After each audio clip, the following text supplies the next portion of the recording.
Jai Shri Ram. We are back again and we are again here with our questions. And I hope आप लोगों को पिछले बार काफी surprise हुआ होगा. मैं तो सरप्राइज हो गई थी आंसर्स.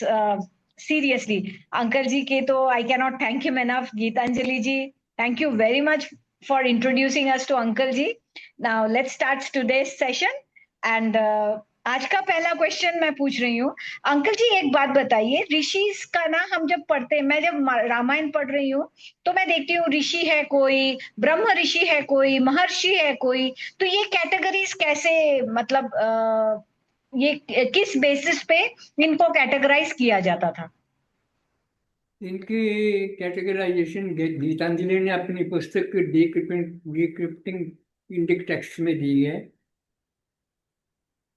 या सो डैड डैड की ही गाइडेंस में ये बुक लिखी गई थी, लास्ट ईयर पब्लिश हुई गरुड़ प्रकाशन के साथ. इस साल उसका हिंदी वर्जन आया है. I think you must have seen on Twitter and मोटिफाइड.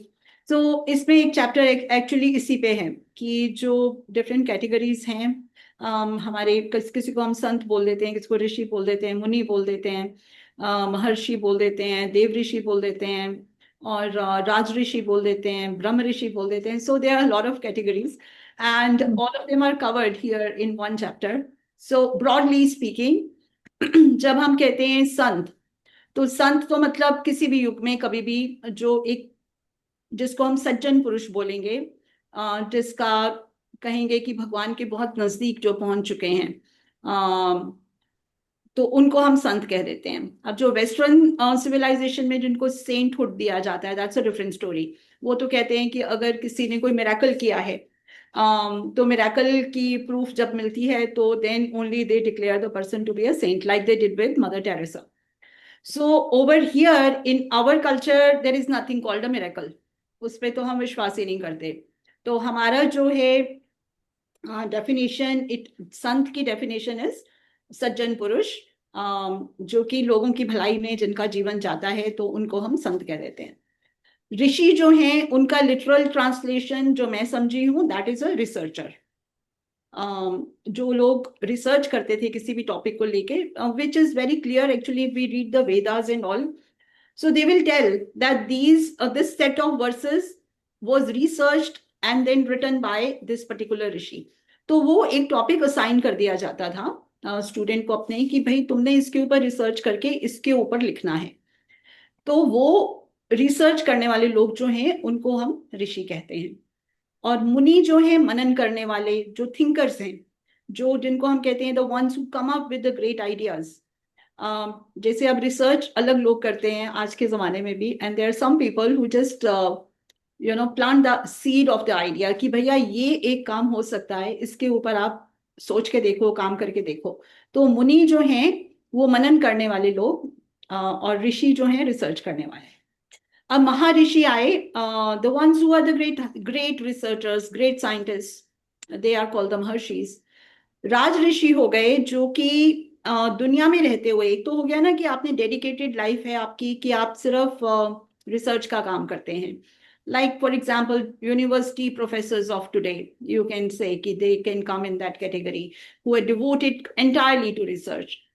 But then जो लोग दुनिया में रहते हुए काम करते हैं और उसके बाद भी उनका जो टेम्पर है वो साइंटिफिक है, वो सोचने वाले लोग हैं, फिलॉसफी के बारे में, साइंस के बारे में, उस सब की तरफ उनका रुझान है.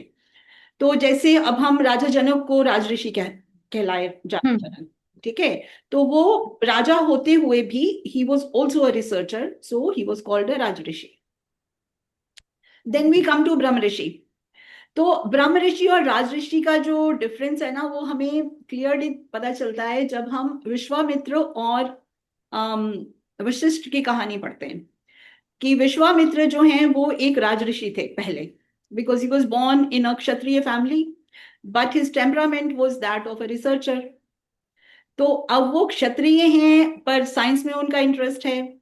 और जब वो वशिष्ठ जी को मिलते हैं और उनके आश्रम की डिफरेंट कॉन्ट्रैप्शंस को देखते हैं, जैसे उसमें नाम, तो मतलब जब हम पढ़ते हैं तो कहानियों को हमारे ऋषियों ने ना बहुत सिंबॉलिक वे में लिखा है. कि अब जैसे उन्होंने बताया कि वशिष्ठ जी के पास एक कामधेनु थी, अब कामधेनु ऐसी थी कि चाहे पूरी आर्मी आ गई उनके यहाँ खाना खाने, तो कामधेनु को बोल दिया और सबका खाना तैयार हो गया।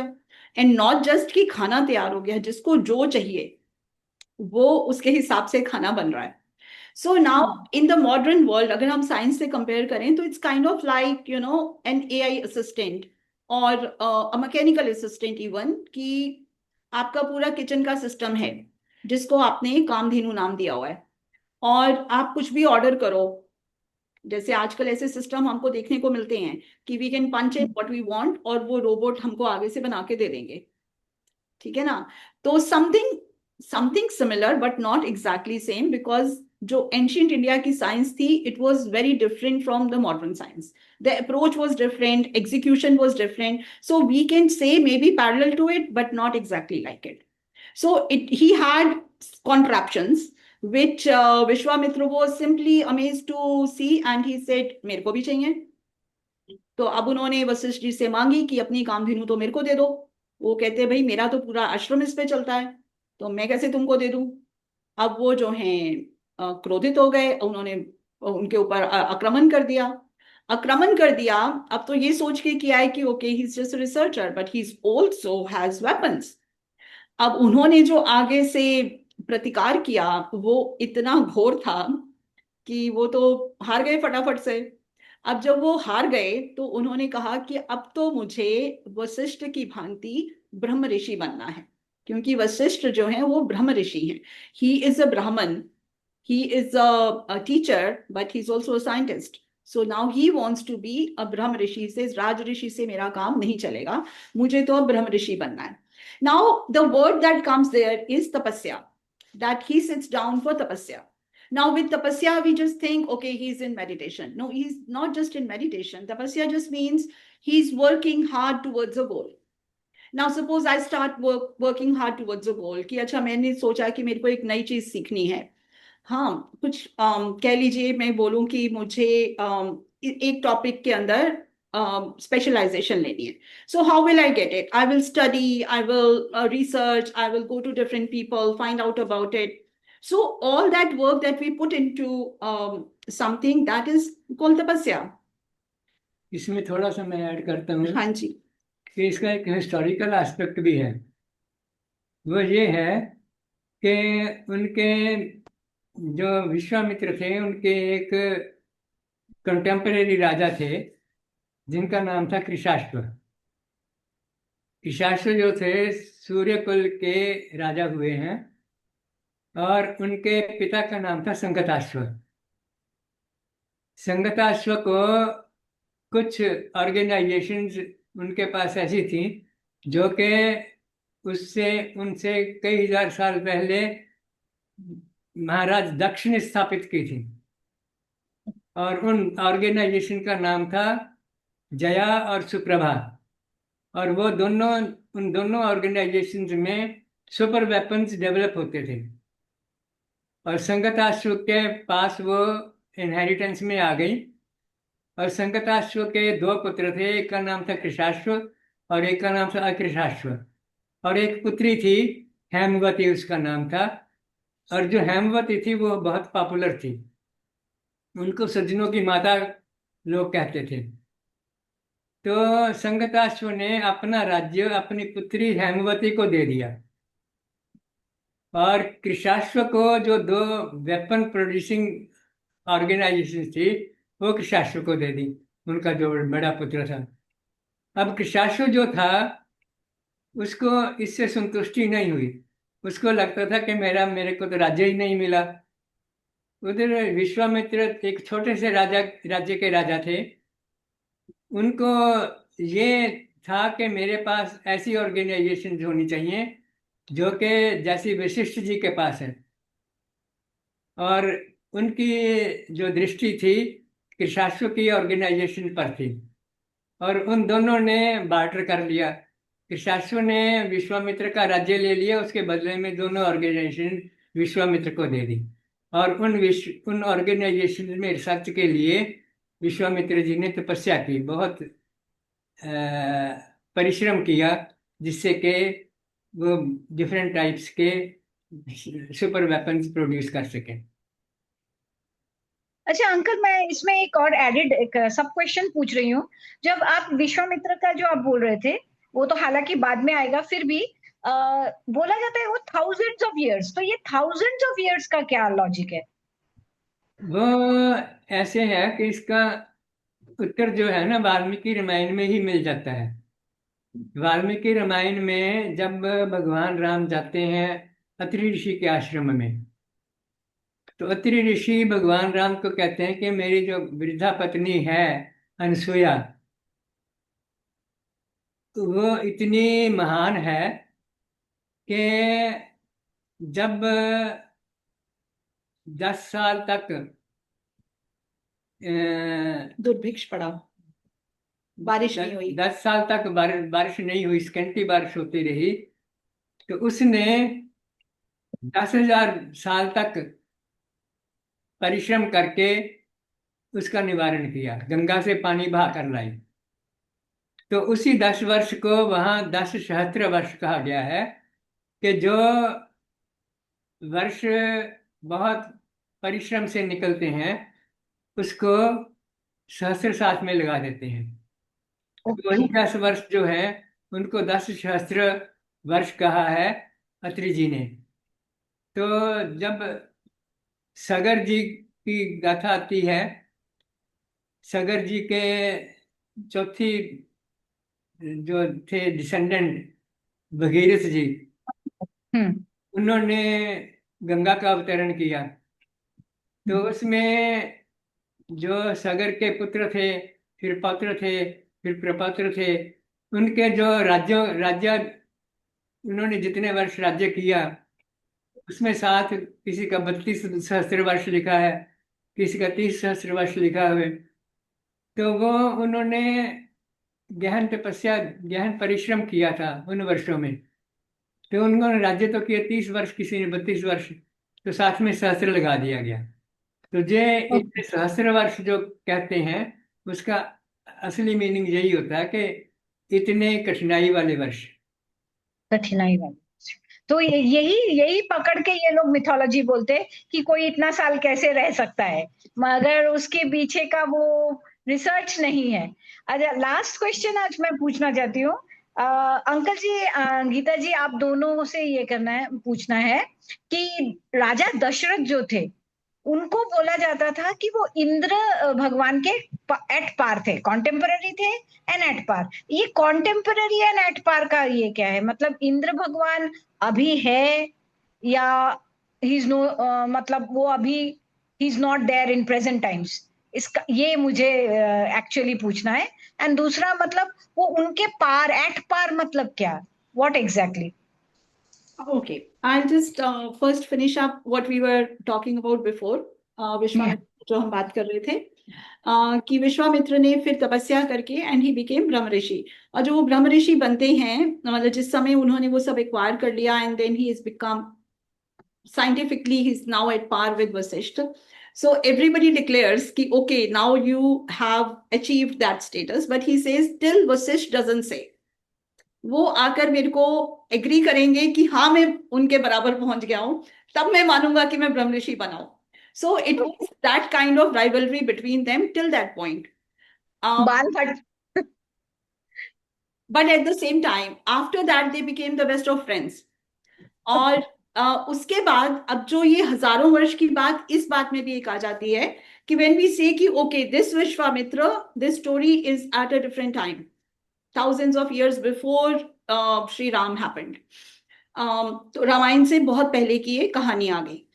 तो अब जो है वो विश्वामित्र वहां पे भी हैं और यहाँ पर भी हैं, तो आप फिर से कहोगे कि अब ये माइथोलॉजी का बीच में एंगल आ गया।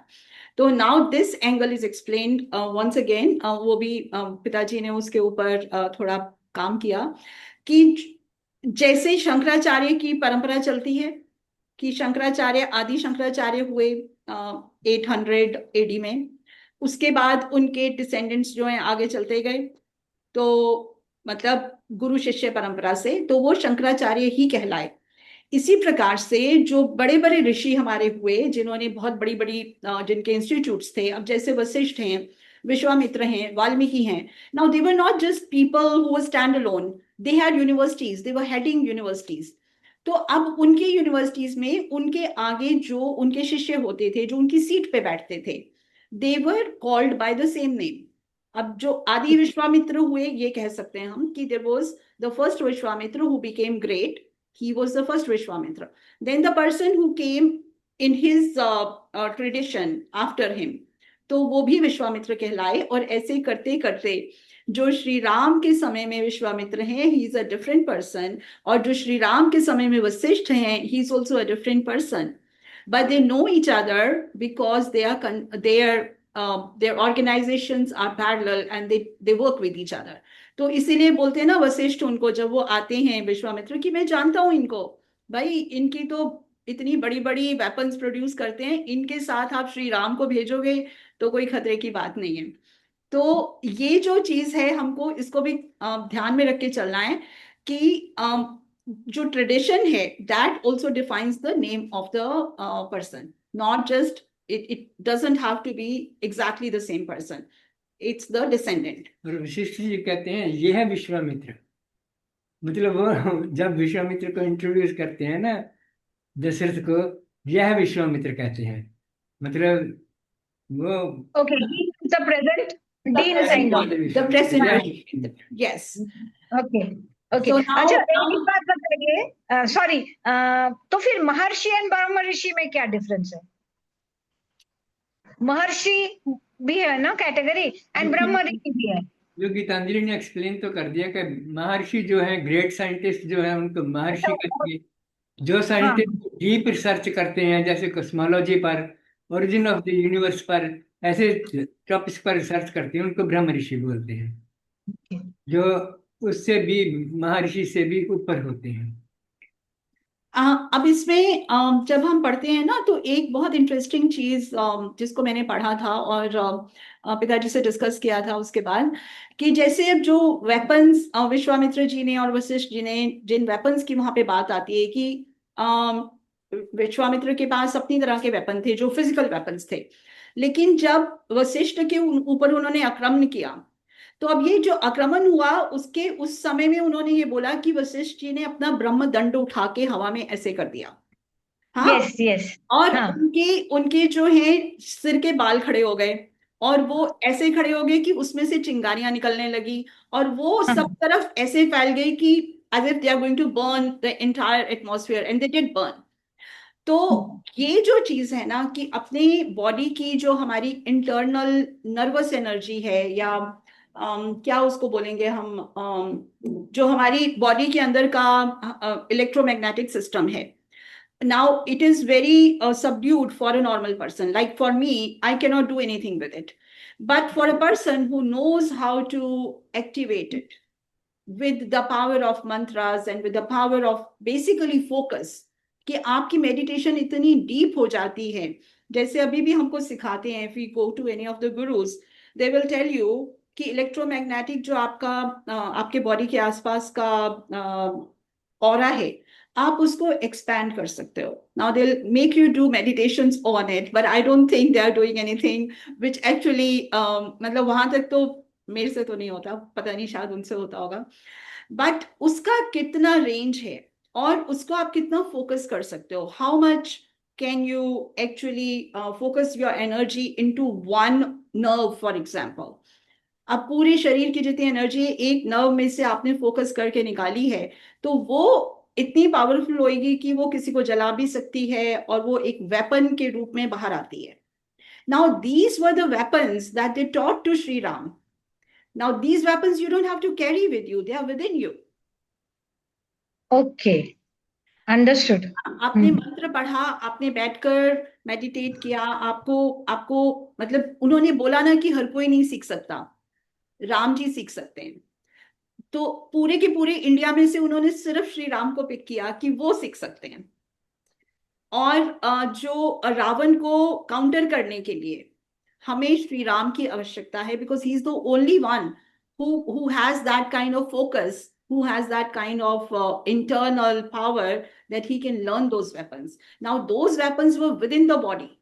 अब ये जो इस टाइप की रिसर्च है कि विद इन द बॉडी आपको अपनी बॉडी को किस तरह से एक्टिवेट करना है, now this Vashishtha ji knew, and then Vishwamitra also learned it. अब उनकी जो तपस्या के बाद की डिस्क्रिप्शन आती है वो भी उसी प्रकार से आती है कि ऐसे लगा कि पूरी सृष्टि जो है जल जाएगी, तो फिर सबने भगवान को कहा कि भैया हाँ इनको हाँ। दे दो जो चाहिए है ना। तो दे दो चाहिए है कि तो बात ही नहीं है, he is already achieve that stage, he has learned how to do it, it just needs recognition by others that yes he is achieved it. तो ये जो ब्रह्म ऋषि दोनों के दोनों यहाँ पे ब्रह्म ऋषि कहलाए, उसके पीछे तो रिसर्च ये थी। I mean, there was no I don't know if cosmology is connected with it. Maybe it is. But how to channel your own electromagnetic fields into weapon form.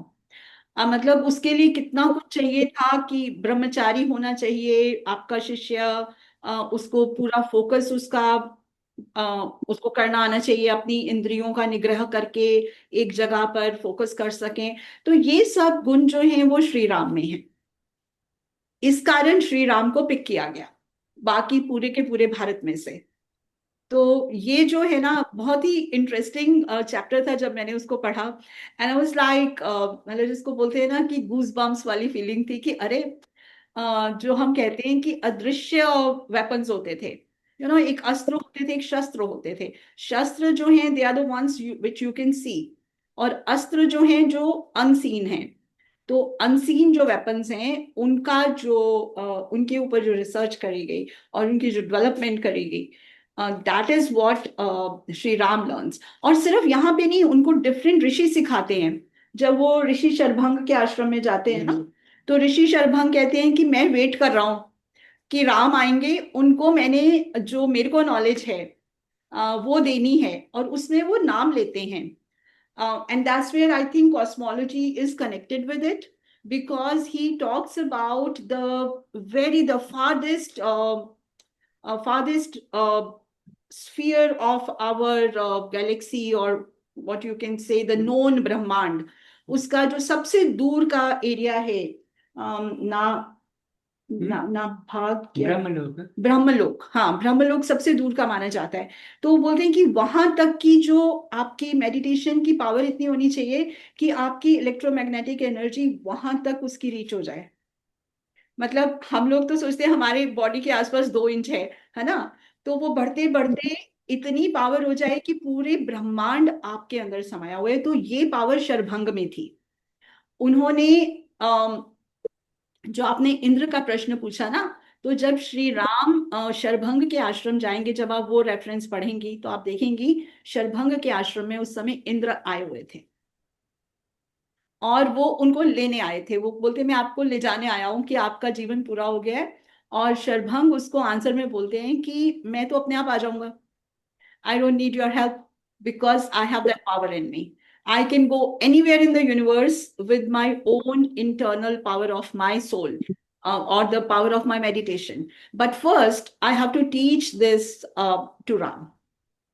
And he's about to come. First, I'll teach him and then I will come. And you don't have to wait for me. तो दूसरे ग्रहों से जो आना जाना है ना, ये मतलब जो इंद्रलोक से इंद्र आते थे मिलने के लिए लोगों को, दशरथ के मित्र थे, अर्जुन के पिता थे, एक तरह से उनको उन्होंने अपने गुण दिए थे।